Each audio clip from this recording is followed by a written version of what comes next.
नमस्कार, आप देख रहे हैं क्राइम 24 आवर्स और मैं हूं आपके साथ ज्योति कनौजिया। ये रुक करते हैं दिन भर की बड़ी खबरों की ओर। वीर सावरकर पर राहुल गांधी की कथित टिप्पणी के बाद शिवसेना व कांग्रेस आमने सामने होती दिख रही है। उनके बयान के बाद शिवसेना नेता संजय राउत ने शुक्रवार को चेतावनी देते हुए कहा ताकि इस तरह के बयानों से महाराष्ट्र में महाविकास आघाड़ी गठबंधन में दरार आ सकती है। कांग्रेस की पूर्व अध्यक्ष सोनिया गांधी ने इंदिरा गांधी की 105वीं जयंती पर शक्ति स्थल जाकर उन्हें श्रद्धांजलि अर्पित की है। पार्टी के मौजूदा अध्यक्ष मल्लिकार्जुन खड़गे ने भी पूर्व पीएम को पुष्पांजलि अर्पित की है। राजस्थान के 1,10,000 से अधिक संविदा कर्मियों ने सरकार के खिलाफ मोर्चा खोल दिया है। संविदा कर्मियों ने कहा था कि वे भारत जोड़ो यात्रा के दौरान राहुल गांधी से मुलाकात कर गहलोत सरकार की वादा खिलाफी से अवगत करवाएंगे। अशोक गहलोत और सचिन पायलट की लड़ाई के बीच अब पायलट खेमे के नेता खुलकर अदावत दिखाने लगे हैं। प्रदेश यूथ कांग्रेस के उपाध्यक्ष राकेश मीणा ने अपने पद से इस्तीफा दे दिया है। यूपी में हो रहे उपचुनाव व निकाय चुनाव को देखते हुए पुलिसकर्मियों के अवकाश पर रोक लगा दी गई। इस संबंध में सभी अफसरों को पत्र भेज दिया गया है। मैनपुरी लोकसभा उपचुनाव के लिए किए गए 13 नामांकन पत्रों की शुक्रवार को जांच की गई है। पूरे दिन जिला निर्वाचन अधिकारी कार्यालय में तैनात अधिकारी नामांकन पत्रों की जांच में जुटे हैं।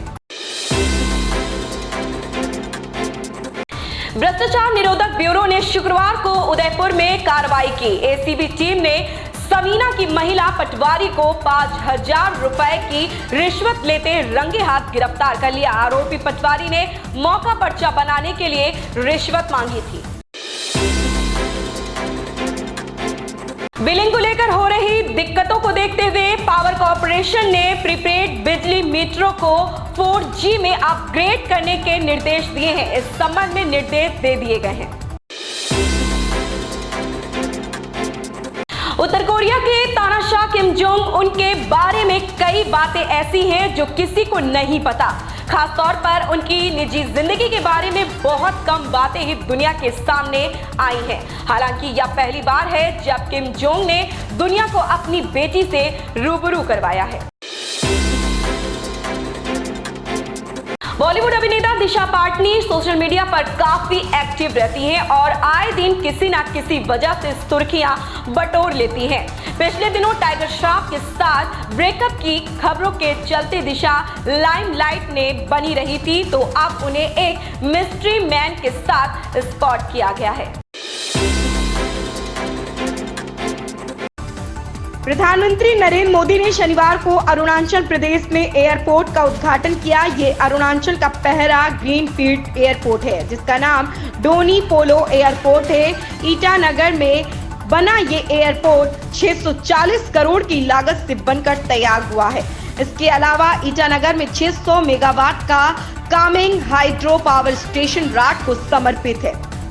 मोदी ने कार्यक्रम को संबोधित करते हुए कहा, जनता जानती है कि हम एक कार्य संस्कृति लेकर आए हैं जहां जिन परियोजनाओं का हमें शिलान्यास किया उनका उद्घाटन भी करते हैं। हमारा काम अटकाना लटकाना भटकाना नहीं। इसका युग चला गया है। 2019 में जब मैंने इसका शिलान्यास किया तब चुनाव होने वाले थे। कई राजनीतिक टिप्पणीकारों ने शोर मचाया कि कोई एयरपोर्ट नहीं बनने वाला है। मोदी वोट के कारण पत्थर खड़ा कर रहे हैं। आज का उद्घाटन उनके मुंह पर तमाचा है। तेलंगाना के सीएम के चंद्रशेखर राव की बेटी और टीआरएस एमएलसी के कविता भाजपा सांसद अरविंद धर्मपुरी पर आपत्तिजनक टिप्पणी की है। उन्होंने सांसद को बीच चौराहे पर चप्पल से मारने की धमकी दी। कविता ने कहा, अरविंद गंदगी की तरह है, हम उन पर पत्थर नहीं फेंकते। वह छिछोरा किस्म के व्यक्ति हैं। यह दुर्भाग्यपूर्ण है कि ऐसा व्यक्ति भाजपा में है। अगर आप इस तरह की भाषा का इस्तेमाल करना जारी रखेंगे तो मैं आपको निजामाबाद के चौराहे पर चप्पलों से पीटूंगी। हम चुप नहीं बैठेंगे। अरविंद ने इस मामले हैदराबाद के बंजारा हिल्स पुलिस स्टेशन में शिकायत दर्ज कराई है।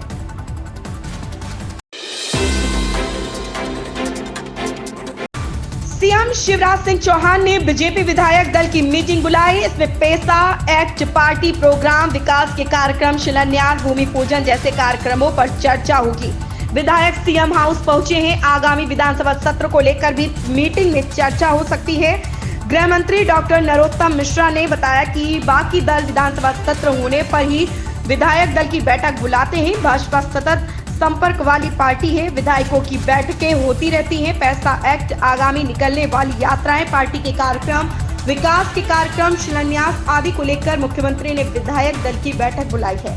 मीटिंग में शामिल होने के लिए सभी विधायक सुबह 11 बजे तक सीएम हाउस पहुंच गए। सीएम के अलावा पार्टी के प्रमुख नेता भी इसमें शामिल हो रहे हैं।